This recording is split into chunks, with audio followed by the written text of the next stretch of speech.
नहीं आपको नहीं তো ওরা বললো যে পর্ক শেষ হয়ে গেছে, তো এই জিনিসটা হচ্ছে ইয়াকের মাংস খেতে চলেছি আজকে। Good morning everyone, welcome to our new vlog. Finally আমরা আজকের ভ্লগে তুমলিং থেকে যাচ্ছি সান্দাকফু, যেটার জন্য আর কি আমিও ওয়েট করছিলাম এবং যারা ভিডিও দেখো আমার তারাও ওয়েট করছিল যে সান্দাকফুটা কবে দেখব, কাঞ্চনজঙ্ঘা কবে দেখব, এভারেস্ট কবে দেখব। তো দাঁড়াও, এত তারা কিসের হবে। তো আজকের ভ্লগে কী কী থাকবে সেটা অন্যান্য ভিডিওর মতো এই ভিডিওতে বলে দিই। আজকে আমরা যাচ্ছি হচ্ছে তুমলিং থেকে সান্দাকফু। তো ভিডিওটা আগে শুরু করি, তারপরে চলতে চলতে বাকি কথা হচ্ছে। শুরু করি। এখন ভোর 4:30 বাজে। এখন আমরা উঠে পড়েছি, যেহেতু আমরা আগের ভ্লগে বলেছিলাম যে আমাদের একটা সানরাইজ আজকে দেখার একটা পরিকল্পনা রয়েছে এবং সেই জন্যই ওঠা। এবং আমরা আজকে যাব সেই সানরাইজ পয়েন্টে, তুমলিং সানরাইজ পয়েন্ট। সেটা আমাদের হোটেল থেকে একটুখানি জাস্ট 10 মিনিট লাগবে হেঁটে। সেখানে যাওয়ার জন্য প্রস্তুতি চলছে। এবারে জানি না দেখতে পাবো কিনা, যদি ওয়েদার ক্লিয়ার থাকে বা কপাল ভালো থাকে তাহলে হয়তো দেখতে পারি। এবারে কি হবে সেটা দেখলেই বোঝা যাবে। তো রেডি হয়ে নিই, তারপরে আবার ব্যাক করছি। এই সবাই এখন রেডি হচ্ছে, মোটামুটি সবাই রেডি। তো ফাইনালি রেডি হয়ে আমরা এখন যাচ্ছি সেই সানরাইজ পয়েন্টে। এখন বাজে 5টা, কিন্তু যেখানে যাচ্ছি এত উঁচু খাড়াই রাস্তা, মানে বুঝতেই পারছো, মানে দম শেষ হয়ে যাচ্ছে। মানে ওইখান থেকে হেঁটে হেঁটে আসছি, তাও জানি না ভাগ্য সহায় দেবে কিনা বা দেখতে পাবো কিনা আজকে।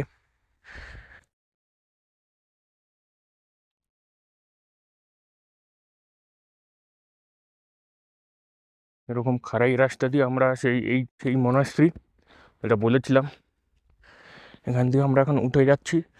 এই সাইড থেকে হয়তো দেখবো।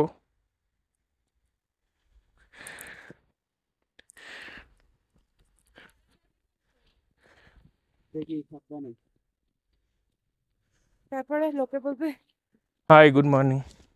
বাই। বেশ,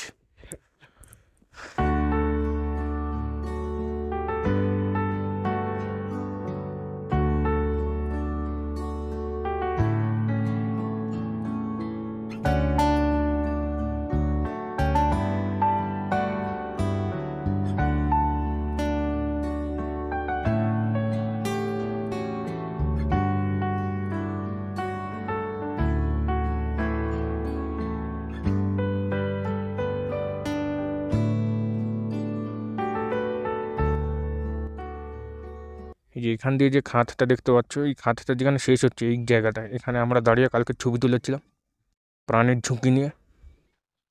না, শেষমেশ হতাশাই ফিরতে হচ্ছে। ভেবেছিলাম দেখা যাবে, বাট দেখা গেল না। এবার আমাদের অপেক্ষা করতে হবে কালকের জন্য, যদি সান্দাকফু থেকে দেখা যায় সেই আশাটা করছি। এবার সেটাও যদি নিরাশ হয় তাহলে আর কি বলবো। এখন আমরা রুমের দিকেই ফিরে যাচ্ছি, কারণ আমাদের আবার বেরোনো আছে 8টার সময়। তো সেই জন্য সব গোছানো, তারপরে আরও কিছু প্যাকিং ফ্যাকিংয়ের ব্যাপার আছে, সেই জন্য আগে চলে এলাম রেডি ফেডি হয়ে। তারপরে আবার 8টার সময় এখান থেকে ব্রেকফাস্ট করে তারপরে আমরা রওনা দেব সান্দাকফুর উদ্দেশ্যে।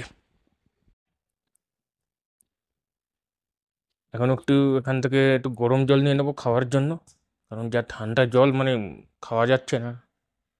সেই জন্য এখানে গরম জল অর্ডার দেওয়া হয়েছে।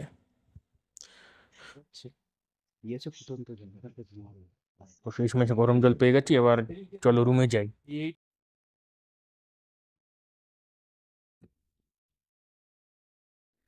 তো সকাল সকাল গরম গরম চা দিয়েছে, দুধ চা। তো খেয়ে দেখি কিরকম।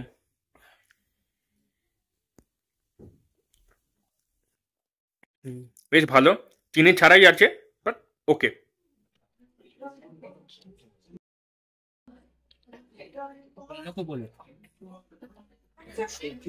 ব্রেড আলু পরোটা, এটা শুধু শুধু খাচ্ছি, বেশ ভালোই লাগছে, শুধু খেতেই এমনি ভালো লাগছে। আর সুজি দিয়েছিল, সুজিটা আমি নেইনি, আমি এখান থেকে একটুখানি খেয়েছিলাম, ভালোই লেগেছিল।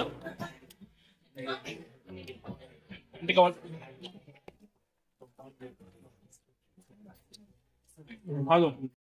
তো আমাদের ব্রেকফাস্ট সব কমপ্লিট হয়ে গেছে, এখন সব জিনিসপত্র গুছিয়ে নিয়েছি, এবার আমরা বেরোবো। আমাদের গাড়ি এসে গেছে, এখন বাজে হচ্ছে 8:30, ব্যাগ প্যাকিং হয়ে গেছে, এবার আমরা হোটেল থেকে বেরিয়ে যাচ্ছি। সবার আগে আমি উঠবো।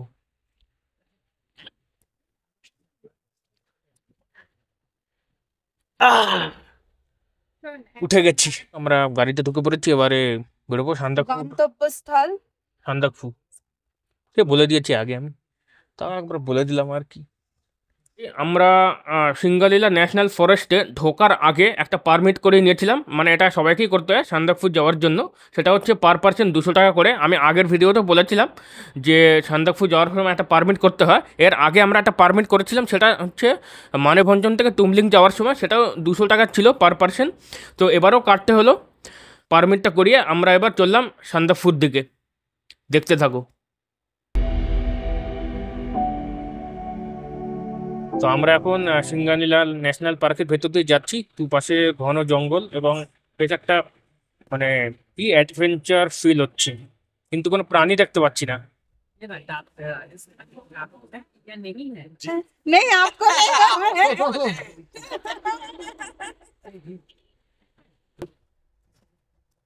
मूवी का डायलॉग बोल रहे हैं।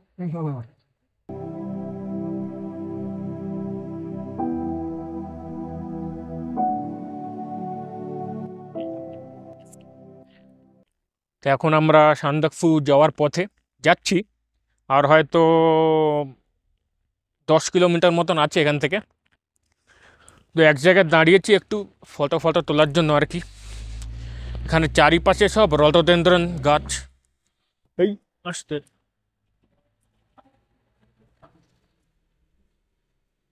এখানে চারিপাশে সব রডোডেনড্রন গাছ আশেপাশে প্রচুর আছে, ভালোই ছবি টবি তোলা যাবে আর কি, অনেকে তুলছে ছবি।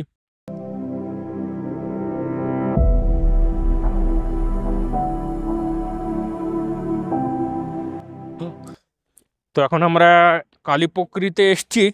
এই হচ্ছে সেই লেকটা, কালীপোখরি লেক। এটা জায়গাটা বেশ সুন্দর, এখানে উপর দিয়ে অনেক মেঘ চলে যাচ্ছে জঙ্গলের উপর দিয়ে। আমি দেখানোর চেষ্টা করছি, এই উপর দিয়ে মেঘ মতো চলে যাচ্ছে। এই জায়গাটা বেশ ঠান্ডা, ওই দেখো উপর দিয়ে দেখছো, এই সাদা সাদা পুরো মেঘ যাচ্ছে এখান দিয়ে। এখান থেকে সান্দাকফু আর 7 কিলোমিটার মতন আছে। তো এখানে অনেক ছবি তোলার জন্য আর কি সুন্দর সুন্দর স্পট রয়েছে, ভালো ভালো ছবি উঠবে। কেউ তো ছবি তুলে দিচ্ছে না, সারাক্ষণ এই ভ্লগের মধ্যে বকে যাচ্ছি একা একা। এখানে যে স্টোনগুলো দেখতে পাচ্ছ, এই যে পরপর পরপর সাজানো, দেখাচ্ছি এই যে পরপর দেখো পুরো লম্বালম্বিভাবে সাজানো। এগুলো হচ্ছে যারা নেপালি আছে তারা এই স্টোনগুলো পরপর সাজিয়ে এগুলো পুজো করা হয়। এই যে কি সুন্দরভাবে দাঁড়িয়ে আছে সোজাভাবে লম্বা করে, এরকম প্রত্যেক কটা এরকম আছে, প্রত্যেক কটা যে কটা দেখতে পাচ্ছ এখানে।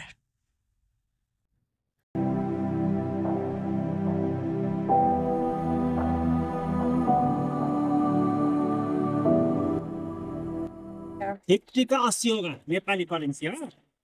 Okay. Nepal government ने stamp है उसमें। वो चार पाँच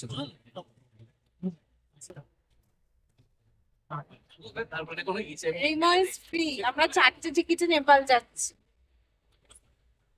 চিপস খাই। ছিল এটা ম্যান্ডেটরি। নেপালের সরকার যারা ইন্ডিয়া থেকে বা বাইরের কোথাও থেকে নেপালে আসেন তাদের মানে ট্রাভেল পারপাসে তাদের প্রত্যেকের থেকে 50 টাকা করে চার্জ করেন। তোমরা যখন নেপালে ঢুকবে তখন দেখবে তোমাদের থেকে একটা পাস কালেক্ট করা হয়, সেই পাস হচ্ছে পার পার্সন 50 টাকা করে। আমাদের থেকেও কালেক্ট করা হয়েছিল। এই হচ্ছে আমাদের যাওয়ার রাস্তার অবস্থা। এই যে আমরা এখন দাঁড়িয়ে আছি দোকানে। অ্যাপারেন্টলি আমাদের ড্রাইভার যিনি আছেন তিনি বিয়ার সাপ্লাই করছেন একটা দোকানে, তো তার জন্য আমরা দাঁড়িয়ে আছি, এখন ওয়েট করছি উনি কখন আসবে। তা আমরাও তো মারতে পারি দু একটা। সান্দাকফু তো হিমালয়ের খুব কাছে, তাই শরীরে প্রবলেম হতে পারে।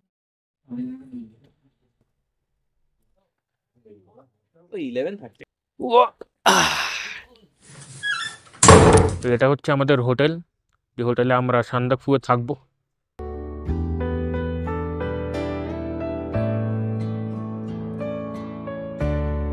তো ফাইনালি আমরা সান্দাকফু এসে পৌঁছালাম, মানে অনেক দুর্গম রাস্তা পেরিয়ে ঘাড় পিঠ মাথা ব্যথা করে শেষমেশ সান্দাকফু এসে পৌঁছালাম।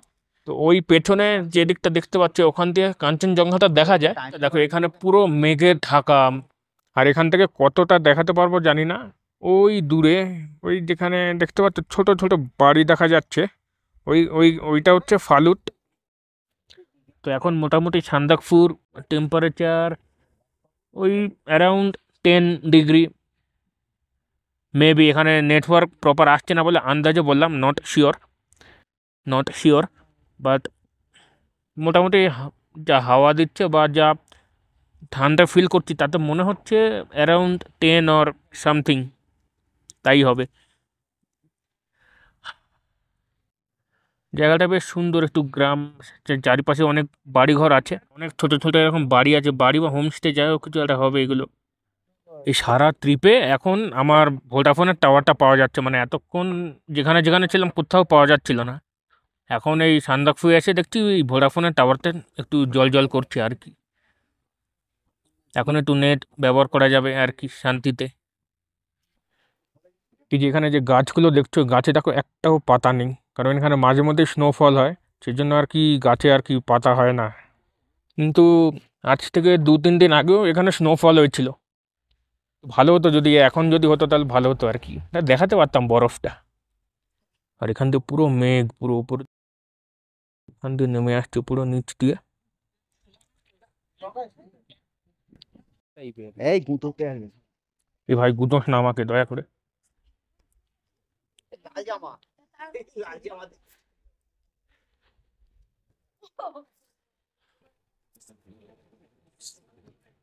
এখন আমাদের লাগেজ নামানোর পরিকল্পনা চলছে।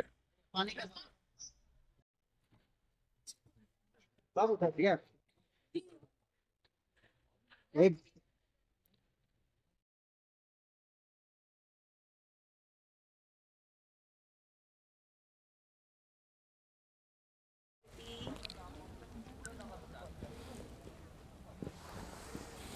কফি।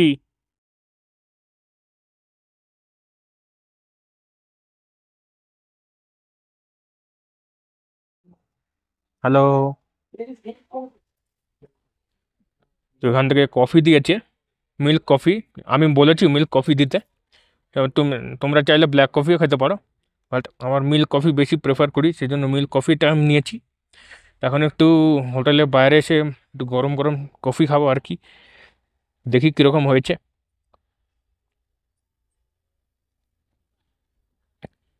হুম, চিনিটা একটু কম, বাট ঠিক আছে, ওকে। নিজে বেশি চিনি খেলে আবার রক্তে পিঁপড়ে লাগতে পারে। তো সবাই মোটামুটি এখানে কফি পানে মগ্ন। এদিকে তাকা, এদিকে তাকা, এদিকে তাকা। আমার সর্দি লাগাস না আমার গায়ে, আর মুখটা দেখা।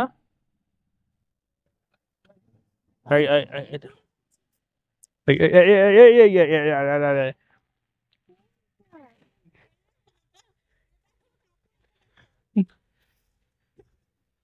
তো ভয় লাগছে, এবার যদি মাঝখানে কামড়ে দেয় তখন আমার শেষ। তো আমাদের নতুন হোটেলের রুমটা দেখাই, সানরাইজ হোটেলে যেটা সান্দাকফু আছি, সেটা হচ্ছে 102, মানে এই রুমটা, এই হচ্ছে 102। এই হচ্ছে আমাদের ঘর, এই হচ্ছে দুখানা বিছানা, এটা ডবল বেড, এটা সিঙ্গেল বেড। এখান দিয়ে জানলার একটা ভিউ আছে, বাট এখান দিয়ে মনে হয় কাঞ্চনজঙ্ঘাটা দেখা যাবে না, দেখতে গেলে ওই পাশটা দেখতে হতো। যাই হোক, ঘরটা দেখাই একটুখানি ছোট্ট করে।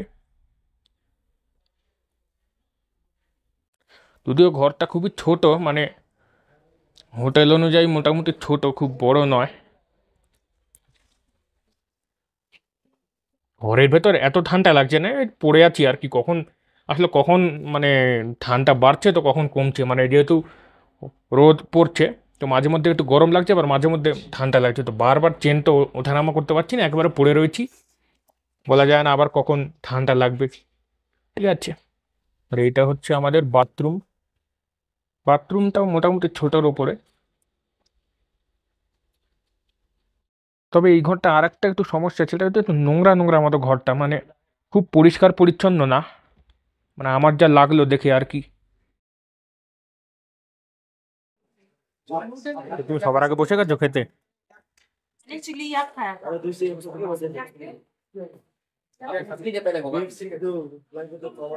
তোরা তুমি কি খাবে? দো তো তুমি কি খাবে? বল, বল। রাত্রের খাবারটা ওরা নিয়ে নিচ্ছে। যা তোরা খাবি, আমি রুটি খাবো, রুটির সঙ্গে যা এখন আমরা লাঞ্চে বসবো আর কি। এখন 1:30 বাজে। মোটামুটি মেনু সিলেকশন চলছে, কি কি খাওয়া যায় না খাওয়া যায়, মানে লাঞ্চে ডিনারে সব একসাথে মানে কি বলে দিতে হয় ওদেরকে, সেই অনুযায়ী ওরা খাবার বানাবে বা যাই হোক। এখনো মেনু চূড়ান্ত হয়নি, দেখা যাক ওরা কি মেনু ফাইনাল করে, তারপরে জানাচ্ছি তোমাদের। মোটামুটি লাঞ্চের প্রিপারেশন চলছে, গরম ভাত প্লেটে ঢালবে এবার। পুরো ধোঁয়া বেরোচ্ছে।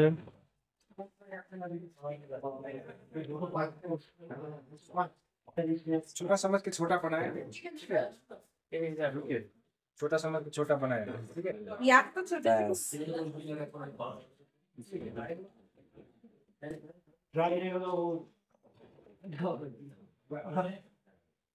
আলু পটল পিওর বাঙালি খাবার।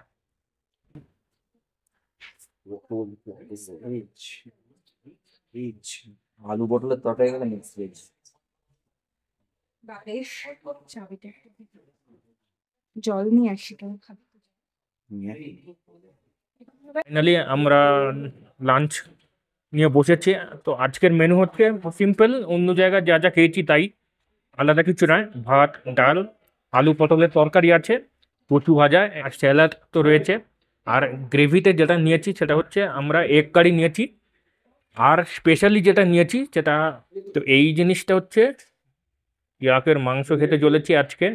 এটা একটা নতুন এক্সপিরিয়েন্স হবে, আমি জানি না কেমন খেতে হবে, বাট এটা কপিস দিয়েছে তো, 6 পিস বোধ হয়। হ্যাঁ, 6 পিস আছে। আমরা 1 2 3 4 4জন আছি, মোটামুটি হয়ে যাচ্ছে। বাঙালি খাবার, সেটা আগে শেষ করি, তারপরে লাস্টে এটা খাচ্ছি।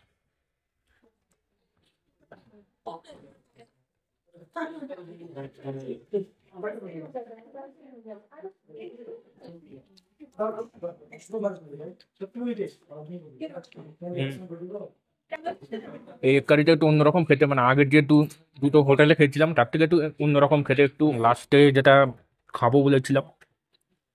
এই যে এই হচ্ছে সেই ইয়াকের মাংস, মানে চুমড়ি গাইয়ের মাংস আর কি। এবার জানি না কিরকম হবে খেতে, মোটামুটি এরকম লাল লাল ঝোল, আর পেট না খারাপ করে আবার সব খেয়ে। এবার একটু ভালো করে ভাত মাখিয়ে নি।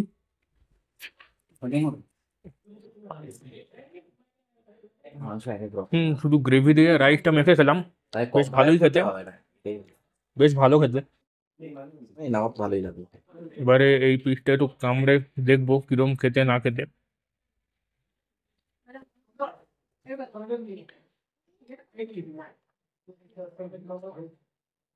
ভালোই তো খেতে,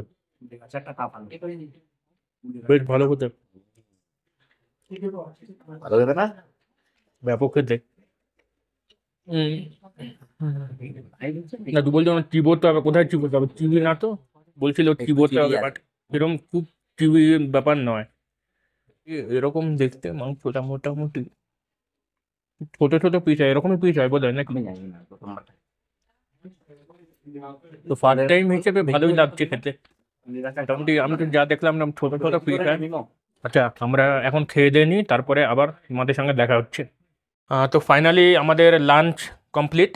আর এক্ষেত্রে আর একটা কথা বলে রাখি, সেটা আমরা যে ইয়াকের মাংসটা খেলাম সেটার দাম হচ্ছে 200 টাকা বললো বোধ হয়, 200 টাকা বললো 6 পিস। আমি স্পেশালি এর দামটাই মেনশন করলাম, যেটা একটু স্পেশাল ছিল বলেই বললাম। আর মানে মাংসটা একটু ভেতরটা মানে একটু ড্রাই মতন ভেতরটা, মানে খেতে খুবই ভালো, খেতে ভালো। অ্যাকচুয়ালি আমাদের এখানে পর্কের অর্ডার হচ্ছিল, মানে পর্কের অর্ডার দেওয়ার কথা ছিল, তো ওরা বললো যে পর্ক শেষ হয়ে গেছে, ইয়াকটা আছে। তো আমি ভাবলাম যে ইয়াক তো কোনো দিন খাইনি, পর্ক বহু খেয়েছি অনেকবার, তো সেই জন্যই আর কি ইয়াকটা অর্ডার দেওয়া। তো ভালো খেতে, ট্রাই করে দেখতে পারো যদি প্রবলেম না থাকে। খাওয়া দাওয়া তো হলো, এবারে কি করব ভেবে পাচ্ছি না। মানে আসলে অ্যাকচুয়ালি আমাদের ফালুট যাওয়ার কথা ছিল, কিন্তু সমস্যা হচ্ছে যে ফালুটে গিয়ে কিছুই করার নেই। মানে ফালুটে আমাদের মেনলি প্ল্যান ছিল কাঞ্চনজঙ্ঘাটা দেখার, ওখান থেকে যেহেতু ভালো দেখা যায়, কিন্তু আজকে যেহেতু এত ক্লাউডি ওয়েদার বাইরে, তো সেই জন্য আর কি ফালুটটা যাওয়া হলো না। ফালুট এখান থেকে 21 কিলোমিটার, মানে সান্দাকফু থেকেও 21 কিলোমিটার। এবার এতটা জার্নি করে তারপরে আবার মানে গিয়ে যদি আসল জিনিসটাই না দেখা হয় তখন পুরোটাই বেকার হয়ে যাবে, সেই জন্য ফালুটটা ক্যান্সেল করা হলো। এবারে কি করব জানি না, এবারে হয়তো একটু এদিক ওদিক বেরোতে পারি, একটু ওই পায়চারি মতো, বা একটু আশেপাশে যদি টুকটাক একটু ছবি তোলার মতো আর কি একটু স্পট থাকে, তো সেই ক্ষেত্রে হয়তো একটু বেরোবো। বাট আদারওয়াইজ সেরকম খুব মানে বড় কোনো প্ল্যান বা কিছু সেরকম কিছু নেই। তো বুঝতে পারছি না কী করে সময় কাটাবো আর কি।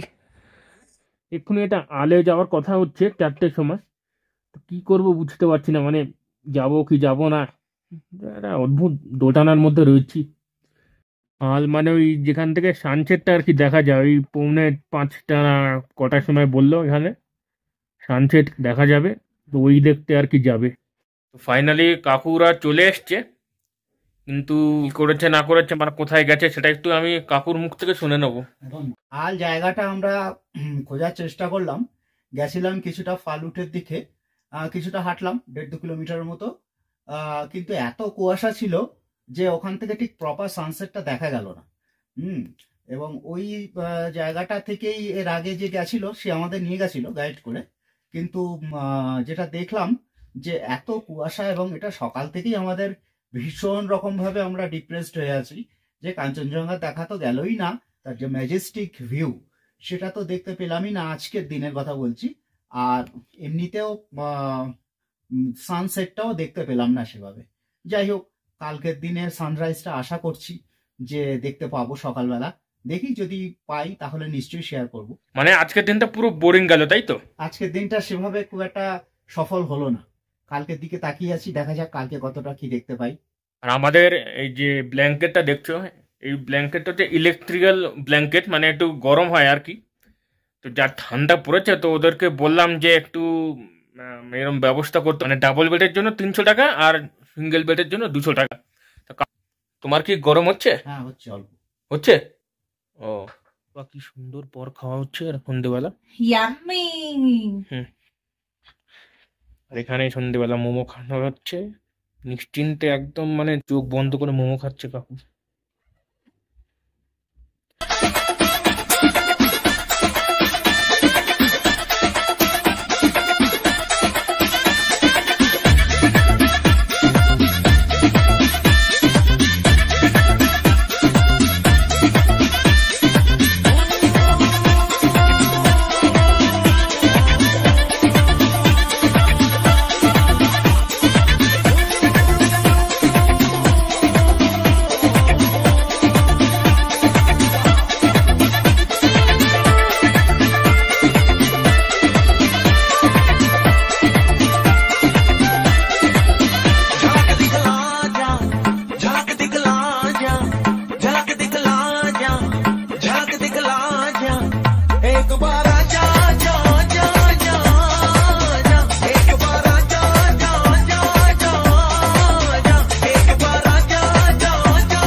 তো আজকের ভিডিওটা এখানেই শেষ করছি, আর মাত্র একটা ভিডিওর অপেক্ষা, মানে লাস্ট ভিডিওটায়, এবং ওই ভিডিওতে যেটা মেন অ্যাট্রাকশন সেইটা থাকবে, মানে আমাদের কাঞ্চনজঙ্ঘা দেখা, এভারেস্ট দেখা, সানরাইজ দেখা সান্দাকফু থেকে। সেই ভিডিওটা আনতে আমি বেশি দেরি করবো না, আই প্রমিস। আমি জানি এই ভিডিওটা অনেক অনেক অনেক দেরি হয়ে গেছে, এবং চেষ্টা করবো পরের ভিডিওটা খুব তাড়াতাড়ি দিতে। তো দেখা হচ্ছে তোমাদের সাথে পরের ভিডিওতে, মানে এই মিশন সান্দাকফু সিরিজের লাস্ট এপিসোডে।